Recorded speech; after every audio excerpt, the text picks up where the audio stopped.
You forgot the first rule of remakes, Jill. Don't fuck with the original.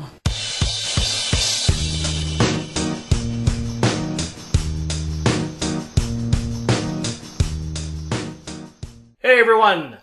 Riddick is coming to theaters, and you know what that means. I lost faith in humanity. And it also means another episode of Don't F with the Original! With Nicholas, I'm the vegan correspondent for Idiomatic. And I am Dimitri, editor-in-chief of Idiomatic, movie critic, and man who is indeed a little bit wary of the world when you see Riddick coming out. Now, for those of you who don't know, because there's no numbers attached to it, Riddick is the third entry in a series that started with Pitch Black, continued with the Chronicles of Riddick, and then Riddick. Don't ask me how that naming sequence works. The Riddick. So, you know, as things go, we're going to have to go ahead and review Pitch Black. Alright. So what happens in Pitch Black, a transport ship transporting people in a cryogenic fugue is forced to crash land on a desert planet. In that cargo is a criminal known as Riddick. He's a murderer. And on that planet, bad things start to happen, and they're thinking it's Riddick killing people, but it's apparently the indigenous life form of that planet that's killing people. And that life form is very averse to light. Fortunately, they're in the desert planet with 3 suns, so everything's okay. Unfortunately, we learned that a month-long eclipse is going to start, it's exactly that day where they crash landed. So they have to find a way to escape that planet, and they need to everybody they can. So they have to get the help from Riddick, our hero of the movie, I guess. Well, a bit of an anti-hero, and certainly I think it's almost set up as a quote-unquote surprise that he's going to be the hero and not just a secondary threat, as is often the case in such movies. Yeah. Obviously, I don't feel that we're spoiling the movie by saying that that's not the case, because, you know that the Chronicles of Riddick exist, and as well as Riddick, so... Yeah. He turns out to be the hero. Oh, God, this movie's lame. Oh, it's terrible. Oh... I mean, he made a lot of noise back when he came out, and I think a lot of it is Vin Diesel's charisma, which was far more impressive back then than it is now that we've seen him in countless movies where he's sort of lost a lot of his cred, and a couple of movies where he's really found his feet and found his place as an actor so that Riddick doesn't really feel as impressive anymore. I'd much rather see him in Fast and Furious 32 than in anything Riddick related, Yes. Yeah, his Riddick character is just, I'm tough and I'm cool. And that's all there was to that character. And I find that pretty hard to believe from a guy that looks like Right Said Fred. But yeah, the whole premise of the movie is based on, Vin Diesel being cool.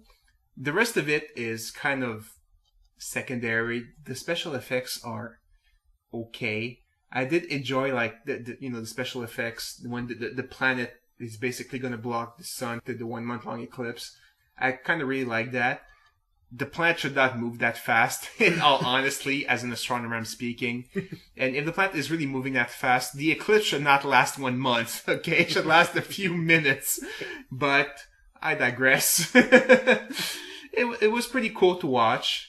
The creatures that they're hiding from... Well, they're just generic aliens, let's face it. Yeah. They're a monster that... Its only particularity is that it doesn't come into the sunlight, which is integral to the plot. Nothing else about it is remotely original or interesting. Yeah. And even then, the creature makes no sense, because it lives in the desert. So what does it eat when humans don't crash land on that planet? I asked myself the same question. I was like, what does it normally eat? I mean, I guess you see some bones of stuff, so I guess maybe they ate everything. Yeah, and now that they're... eating each other, because there were a lot of fighting between each other, so maybe they're cannibals. And I guess they're just happy to have humans now, but the creature is nothing special. The special effects of the ships and everything else looks like the technology we would have today if we really, put our minds to it. We could build planes that look like that. Yeah, although in fairness, it's an old movie. Yeah. Still, it would look like stuff you could build back then, even then, so not that special. I guess I've grown tired of computer screens everywhere, and I kind of like the idea of a future where they don't go for that aesthetic. Yeah. So that was kind of cool, but there is an interesting subplot though in the movie, in fairness, with the co-pilot, which places her as what we think will be the main character. And I kind of like the bait and switch on that level where you think she's going to be the last girl to survive, the main hero, the Ripley, if you will, of Pitch Black. And then Vin Diesel slowly takes over the movie, and it's sort of a cool bait and switch, and I think it would have worked really well if not for the screenwriter being so in love with Riddick. Yes. That he will not stop having everybody worship the coolness that is Riddick. Yeah. Also, it would have worked better if I had known the main actress as well. She's a complete unknown to me. Oh, she's been in a couple movies. So it was like, who is she? You know, when you have Vin Diesel and her, you unfortunately, it's unfair knowledge that you know this, but it's, you know, the movie's going to revolve around Vin Diesel. And as you said, right, the way he was filmed, even when he was like tied up at the beginning, which was, why would I ever want to see that? But it's like, man, long shots of Vin Diesel all over. It's like, yeah, I don't need to see this. He's tied up. He's not doing anything interesting, really. Move along. I did like the woman's arc where at the beginning she wanted to jettison the whole crew to save her ass. And she's really indecisive because, you know, she's not the captain. She keeps repeating it over and over. I'm not the captain. I'm not the captain. And basically, to save the few, she basically makes it with the ship and she tries to stop Vin Diesel from leaving. Mm. And she could save herself again, like she wanted to do at the beginning, like abandoning the rest of the passengers like she was going to. And she could have been like super indecisive and following him. But no, she said, you know, no, you're going back to help me get them. Because I'm the captain, I'm deciding this, and she basically pretty much orders him to do so. And, you know, it's enough that he says, okay, fine, you know, let's go. So I did like the fact, you know, that's an arc. That's a solid arc. Yeah. You know, that she came from somebody very flawed. Like, she gained those qualities that, you know, made her problematic at the beginning. That's what I kind of liked about the movie. Yeah. No, I agree. They had a very solid bait and switch, and like, I don't know, like Vin Diesel back then gave really good head, or I don't know what, but like the filmmakers were madly in love with him, and like completely derailed their own story to just sort of linger on the awesomeness that is Vin Diesel. He was huge back then. But actually, that movie is what launched him. So. Oh really? Yeah. Oh, okay. Interesting. I like Vin Diesel's acting in it, to be honest. Okay. I think he gives a solid performance. I think he does manage quite a bit of charm considering how vile his character is without the filmmakers realizing it. Yeah. And I think he does manage to get our sympathy just the same by, I hate to admit it, by being cool. I guess. What is there? There's a little boy that turns out to be a little girl. Spoiler alert. Spoiler? How was that even a shock? That boy looked like a girl, talked like a girl. That boy was a girl. All the time. It's not because, you know, my name is Jack. Yeah, very believable, Jack, you know? It's ridiculous. I don't know, maybe his balls haven't dropped yet, you know? You know, yeah, no, a guy that old, no. It was obviously a girl the whole time, you know? You could go ahead. Here's my bigger question. Yeah. Who cares? Like, it's not like... it's not like it changes anything. It's like... Oh, you're a boy. No, you're a girl. And the aliens are attracted to estrogen, so it changes the plot. No. They're attracted to testosterone. It changes. No. They're attracted to blood. And she was... Well, menstruating. Bleeding, yeah. Menstruating is not a dirty word. You can say menstruating. Yeah. You're right. And... so, you know, I didn't have a problem with that. It's just, when that twist came, like, it was really like, what kind of misogynist mind thinks that's a super interesting twist? Like, it's like, oh, now they're really in trouble. It's a chick. I was like, yeah, because, like, the 14-year-old boy was super efficient before by virtue of his penis, because, you know, they were going to enter the planet of the men's room, you know? Like... You also learn the danger of solar power because they use a solar-powered car because they need to go back to like their old ship to get some batteries to power the new ship that's at the settlement. And then the eclipse comes and their solar-powered car stops working. That made me laugh a lot. Like, it's like, even if you don't believe that it has an alternate source of energy, which most would, At least today it would, maybe in the future it won't. Yeah. You would think they would be capable of storing energy for a little bit. Yeah. You know, like, no, it's dark, it stopped working. It's like, so every time it rains, you can't move forward. Like, this is the stupidest car in the world. Yes. And especially that they're in the desert, so if the thing that gathers energy gets dusty, you're done. These things are kind of cool. The way the color changes is sort of a nice idea, but a little bit over the top again. I didn't like that. No. Why does the color... I mean, I know different suns maybe have different colors, but it went from yellow to blue to yellow again. It's like, choose a sun and go with that color, please. I thought it was a clever way to get around the fact that it's an independent production with crap production values, and to make things look shinier and sort of more polished than they are, they sort of oversaturated the lights so that you don't see anything very clearly. Okay. And it's a good way to get around the budget, I found. But I felt it weird because indoors, when there's no artificial lighting in, but they're indoors, it looks natural. But you're still being lighted by the suns from outside, by the small amount of light that's basically filtering through the holes in the room. So it should also look blue or yellow and stuff like that. But no, it looks perfectly normal. Like it was being filmed on Earth, you know, consider that. So they should have used that indoors as well, little consistency. Oh, yeah, okay, that's an interesting point. I also found weird that how they chose a survivor, because one of the person that landed has like, I think 2 or 3 kids, and they all die, but he survives, and it's like, I don't know. I always find it, I don't know if that was their intention, that shock value that, you know, the creatures eat the kids.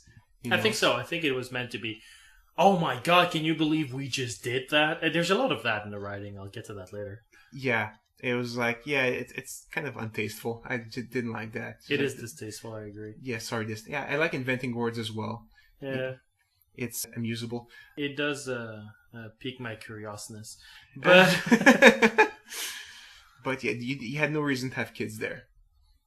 Oh, except for Vin Diesel, you know, spitting on the guy's religion because he's cool, and it's, you know, back then or still now, it's cool to spit on people's religion, as, you know, Vin Diesel did.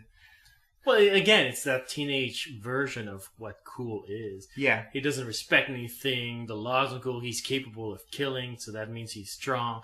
It's this very, very adolescent version of what cool is. Yeah. Even when you think, you know, and the movie just barely goes that way, you think, you know, he was misunderstood. Those murders were probably for another reason, but he's actually a good guy. And I was like, no, he's not. He's really an asshole. He has he has a change of heart in the 2 minutes before the ending of the movie, but that's about it. He's just an asshole. Oh, yeah, and we find out in the second part that he's a terrible, terrible man, but... Yeah. So, it's really, you know, when I don't like the hero, the movies become unenjoyable to me. Again, I think we're meant to empathize with the co-pilot, not him, but... Okay. Alright, let's talk about Chronicles of Riddick, because Pitch Black was not working for me.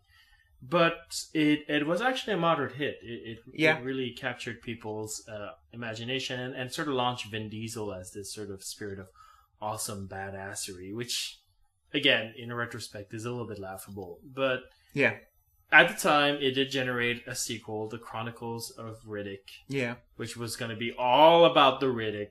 Yep. Here's what happens. Here's a little plot summary. Shit happens. That's pretty much what I can say about that movie. It is all over the place.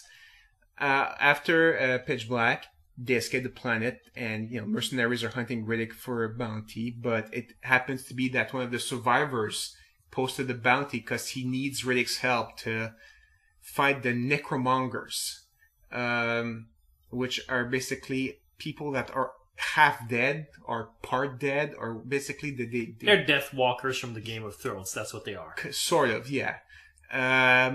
So he has to, Riddick says no, but then his heart of gold, or his coolness says, they made fun of me, so I have to kill them. I guess that's why he decides to kill them. But in the meantime, he has to go save the girl that was a guy that was a girl, I guess, in the first movie. So he has to go to prison. So he lets himself be captured to get to the prison to then escape, and then it turns out that she's Electro Girl from Angel. Yeah. and after that, they go kill the leader of the necromongers. Yeah, that's about what happens. And that all happens in 2.5 hours of pain. Of awful macho dialogue that only Vin Diesel would deem himself worthy of saying. You know, I criticized Fast and Furious in a previous episode for its macho monologues by Vin Diesel that are just there to say, I'm cool and I'm a badass and I'm a rebel. And like praising Justin Lin for getting rid of all of that. Yeah, Justin Lin was not working in Chronicles of Riddick, so it's full of that crap. And wow, like there's one scene where he's waiting in the ship and this guy has a gun on him and he's like, yeah, I knew you'd have a gun on you because I'm so cool and I'm smart and I'm better and my farts smell like flowers and yours don't, but they're badass flowers. And it's like, and I'm watching this and all this time I'm like, why don't you just fire the gun? Like, he's not stopping with the talking. Kill him already. Do something. Yeah. And at one point, he gets, the necromongers, which, how can you consider yourself to be good if you call your people necromongers? Anything with monger in it is never good. But, whatever. It's like they're peace Nazis. Good luck. Yeah, exactly. It's just like, okay. That they just gave them that name. It's like, okay, audience, they're the bad guys. Like we wouldn't have figured it out. But they're forcing people to convert to their religion. Yeah. And Vin Diesel, he doesn't want to bow down. He's like, you need to bow down. He says, no, but I'd like to fight that guy. And he points to one of the guy that killed his friends. And they just basically oblige, like, yeah, sure, go fight him. And, Well, that seems to be part of that society. In fairness, there seems to be codes of honors that are never fully explained and that are probably in the director's cut. I guess, but it was not explained to me. It was he's just, I want to fight that guy. And you're like, sure, okay, go ahead. And of course he's badass, so he kills him. And you're like, okay, cool. I have the same problem with Chronicles of Riddick in particular that I have with Lara Croft Tomb Raider. It's that when the hero is so convinced that they can achieve anything and then do achieve anything, and they're invincible, I stop giving a shit. Yeah. My heroes are not the coolest, the baddest, the strongest. They're the ones who figure out a way when the going gets tough. And for Riddick, the going never gets tough because he's always the smartest guy in the room. He's always the strongest guy in the room. He's always perfect. Yeah.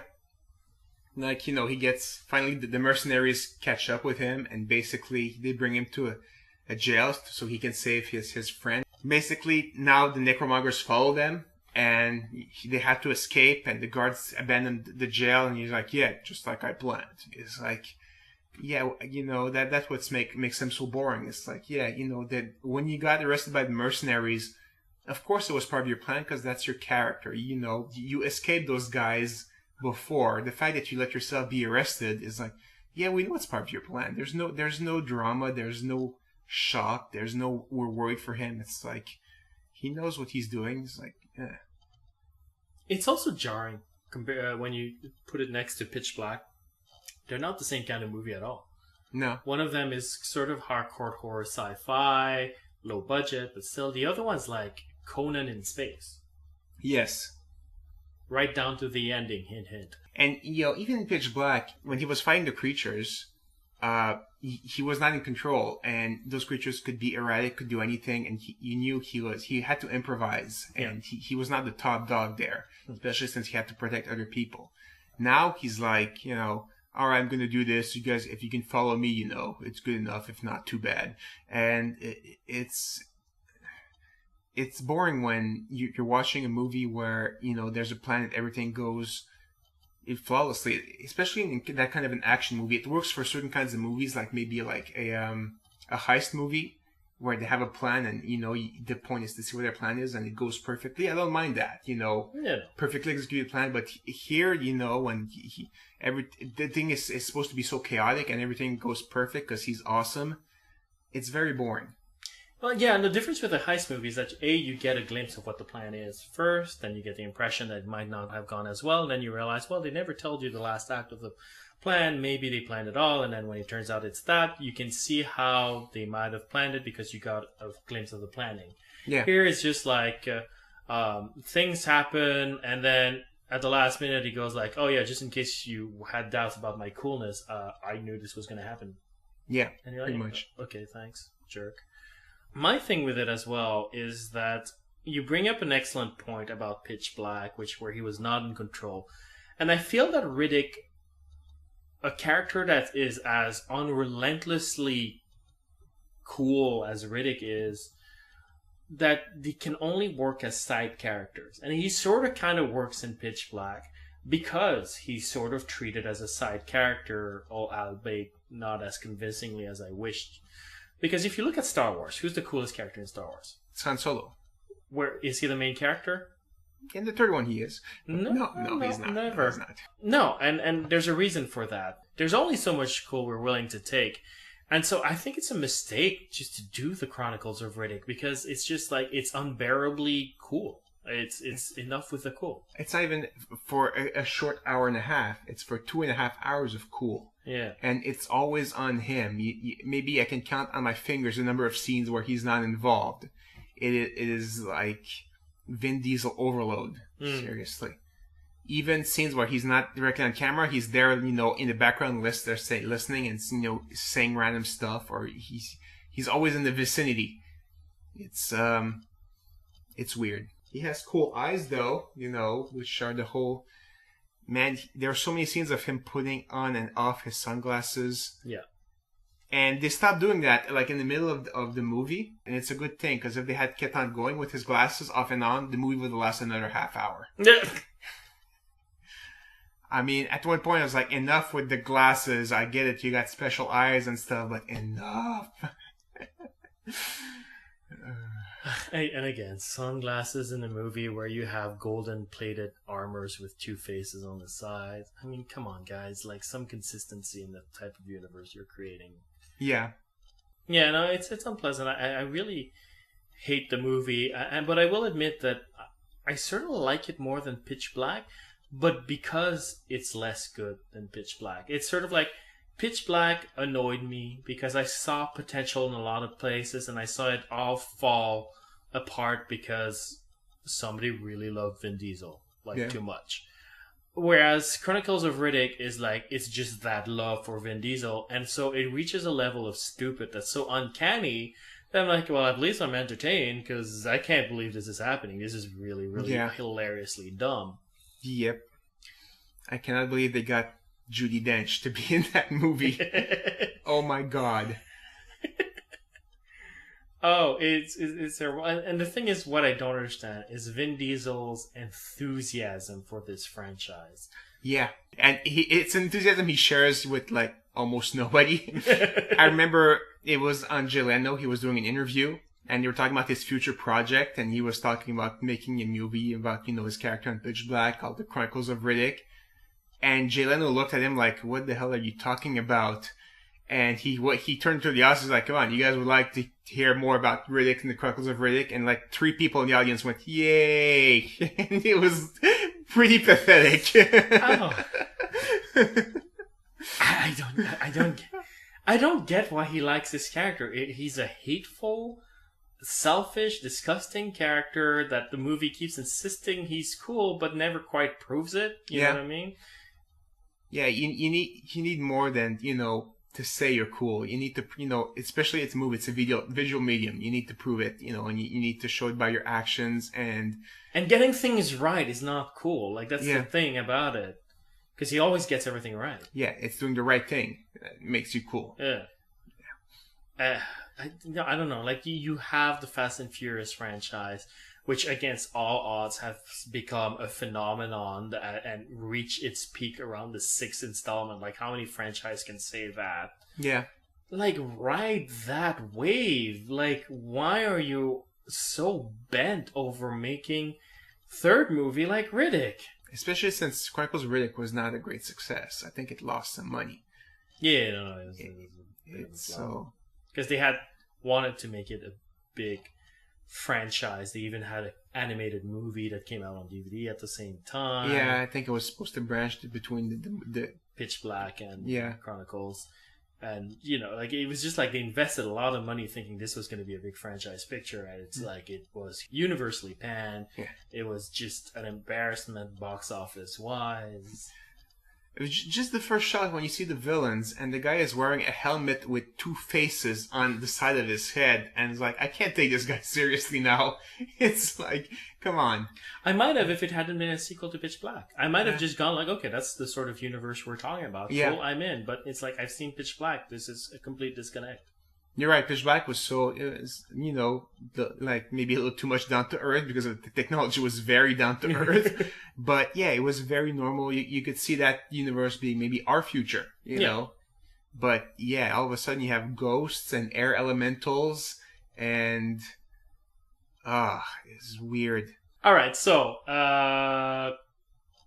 Riddick, just Riddick, because apparently we're following Sylvester Stallone's naming schemes. Of course. I thought Stallone went the other way because it wasn't his last one like Rocky Balboa, so he actually goes longer. But I was actually thinking of the Rambo franchise. Okay. Where he goes First Blood Part 2, Rambo, then Rambo 3, and the last one, Rambo. Yeah. Which is weird. Yeah, I know, which is confusing when you say I'm watching Rambo. You have 3 movies which you could be watching. So I'm watching Riddick. Which, the Chronicles or just Riddick? Exactly. No, but that's exactly it. I was like, why would you name your movie? Whatever. Do you think it's going to F with the original? If he's that much in love with Riddick, I mean, he's going to be the coolest thing on screen, and he's going to be always right, and it's probably going to be super boring, but people who like to see like a cool character be in control and do everything right, they're probably going to like that. But that does not make for a good movie. I mean, just look at one of the most powerful superheroes there is, like Superman. In his movie, he is not in control, and he's not always right. And of all characters that should always be right, it might be Superman. Yeah, you know? exactly. Especially, and one that should always be in control because of all his superpowers and everything. It should be him. But no, that would make for terrible, terrible movies. So, you know, if Superman can't be perfect, nobody should. I find it interesting that you bring up Superman because Man of Steel came out this summer by Zack Snyder, and he presented to us a very flawed Superman, which was an interesting idea. Like, morally strong and interesting, but a clear Superman that's still trying to figure out what you should do to maintain the values that he has. Yeah. And I find that it's intriguing because I think I would only have been interested in a Riddick movie if Zack Snyder had directed it.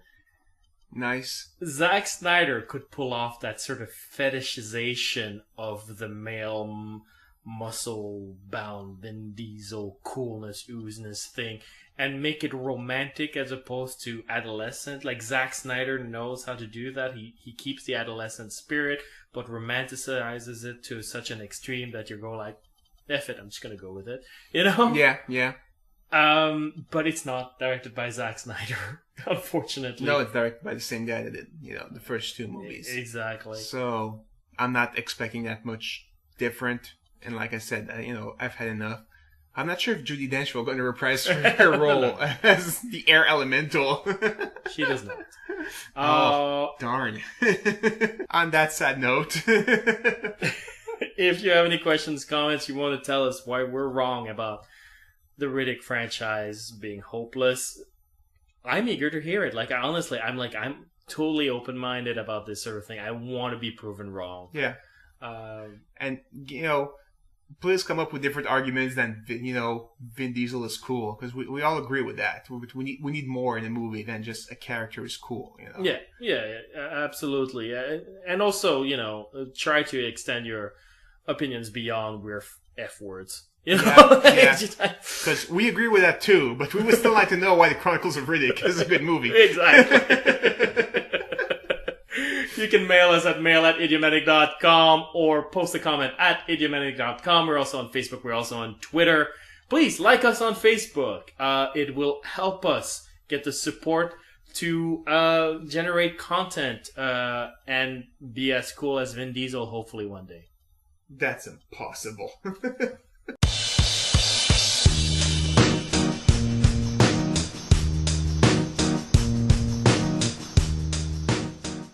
Oh God, this movie's lame.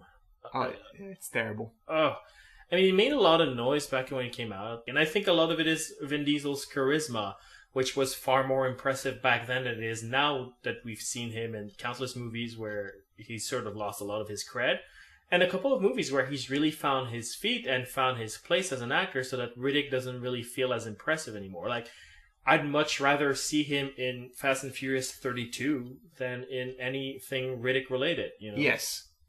Yeah, his Riddick character is just, I'm tough and I'm cool. And that's all there was to that character. And I find that pretty hard to believe from a guy that looks like Right Said Fred. But yeah, the whole premise of the movie, fortunately they're in a desert planet with 3 suns, so everything's okay. Unfortunately, we learned that a month-long eclipse is going to start, it's exactly that day where the crash landed. So they have to find a way to escape that planet. And they need everybody they can, so they have to get the help from Riddick, our hero of the movie, I guess. Well, a bit of an anti-hero, and certainly I think it's almost set up as a quote-unquote surprise that he's going to be the hero and not just a secondary threat, as is often the case in such movies. Yeah. Obviously, I don't feel that we're spoiling the movie by saying that that's not the case, because, you know that the Chronicles of Riddick exist, and as well as Riddick, so... Yeah. He turns out to be the hero. You forgot the first rule of remakes, Jill. Don't fuck with the original.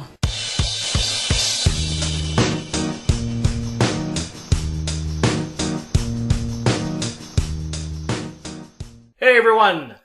Riddick is coming to theaters, and you know what that means. I lost faith in humanity. And it also means another episode of Don't F with the Original! With Nicholas, I'm the VGame correspondent for Idiomatic. And I am Dimitri, editor-in-chief of Idiomatic, movie critic, and man who is indeed a little bit wary of the world when you see Riddick coming out. Now, for those of you who don't know, because there's no numbers attached to it, Riddick is the third entry in a series that started with Pitch Black, continued with the Chronicles of Riddick, and then Riddick. Don't ask me how that naming sequence works. The Riddick. So, as things go, we're going to have to go ahead and review Pitch Black. Alright. So what happens in Pitch Black, a transport ship transporting people in a cryogenic fugue is forced to crash land on a desert planet. In that cargo is a criminal known as Riddick. He's a murderer. And on that planet, bad things start to happen, and they're thinking it's Riddick killing people, but it's apparently the indigenous life form of that planet that's killing people. And that life form is very averse to light. The movie is based on, Vin Diesel being cool. The rest of it is kind of secondary. The special effects are okay. I did enjoy the special effects when the planet is basically going to block the sun to the 1 month long eclipse. I kind of really like that. The planet should not move that fast, in all honesty, as an astronomer I'm speaking. And if the planet is really moving that fast, the eclipse should not last 1 month, okay? It should last a few minutes. But I digress. It was pretty cool to watch. The creatures that they're hiding from... Well,